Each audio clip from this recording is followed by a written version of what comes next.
May kwento ako. Isa akong babae. And I may say I'm young, I'm wild, and I'm free. Ay, antaray. Madami na akong lugar na napuntahan at marami na akong taong nakasalamuha. Feeling ko, naging ganito ako kahayok sa social life after kong makipag-break sa ex-boyfriend ko na sobrang possessive. Pinagbabawalan ako sa pakikipag-usap, lalo na sa mga lalaki. And nung nag-break kami, eto na. Naging expressive ako. Mas marami akong naging friend. Active ang social life at healthy ang relationship ko. Pati sa pamilya. Wow, pamilya. Pati sa family ko. Pero parang medyo nasobrahan ako sa pagiging friendly. Kasi may nakilala akong lalaki sa Boracay. Si Mr. Borta. Alam na dis kung bakit Mr. Borta kasi nga mamasel-masel ang katawan. Kaya ako napadpad sa Bora ay dahil meron akong nabook na piso fare kasama ang kapatid ko. Katabing hotel room ko si Mr. Borta. At kasama niya naman ang mga friends niya. At first, we were totally strangers. Na lagi lang nagkakataon na nagkakasabay kami ng itinerary for 3 days. Mapa-helmet diving, mga banana boat, lagi kaming magkasama. Inaamin ko naman, type ko siya at gusto kong makilala niya. Ang wild side ko. Gusto ko siyang mapasa akin. Ay! Isang gabi pauwi na kami galing sa parasailing activity. Nilapitan niya ako. Tinanong ako ni Mr. Borta kung gusto ko daw bang sumama. Pupunta sila sa isang bar sa Station 2. At syempre ako naman, agad-agad sumama. Last day na din kasi namin sa Bora.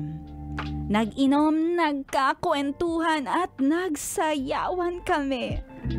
Ang saya ng clubbing experience ko. Tapos si Mr. Borta, bakod na bakod sa akin. Ay, bodyguard yan.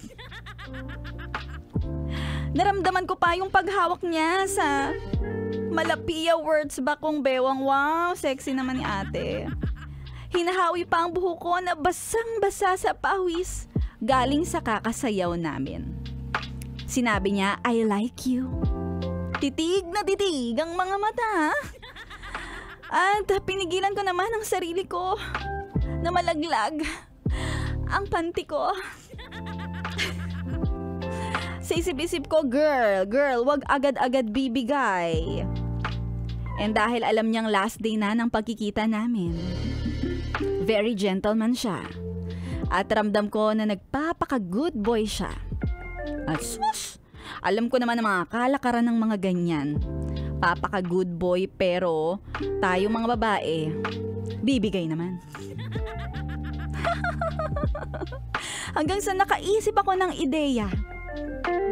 Inihatid niya kami sa hotel room. Nag-usap kami at sinabi ko, I dare you. I dare you. Pagdating natin ng Manila, bago tayo magkahiwalay, halikan mo ko sa lips. At kapag ginawa mo yon, tayo na. Ang landi ko, diba? Ay, buti alam mo. So, kinabukasan, flight na namin sa Manila. Hindi ko siya mahagilap. Medyo nasasad na ako. At nung nakaland ang eroplano sa Manila, hindi ko pa rin siya nakikita. Mukhang tinakbuhan na yata ako. Tinawag niya ako. At alam ko siya yun. Sa harap ng maraming tao na nakasama namin, naging saksi sila sa aming kissing scene sa airport. Wow! Grabe. alam na, kami na. Agad-agad. Hanggang sa naging kami. And then, third week na namin sa aming relationship. Medyo nakakaramdam na ako ng pagka-bore. Wala na kaming masyadong communication at pati sa FB. Medyo low-key na lang kami. Hanggang sa nag-text ako sa kanya na sabi ko, ayoko na. Ayoko na, ganun. Ganun lang, sa text lang. Wala na kaming communication. Ang huling message niya na lang sa akin, okay, take care, bye. Wow.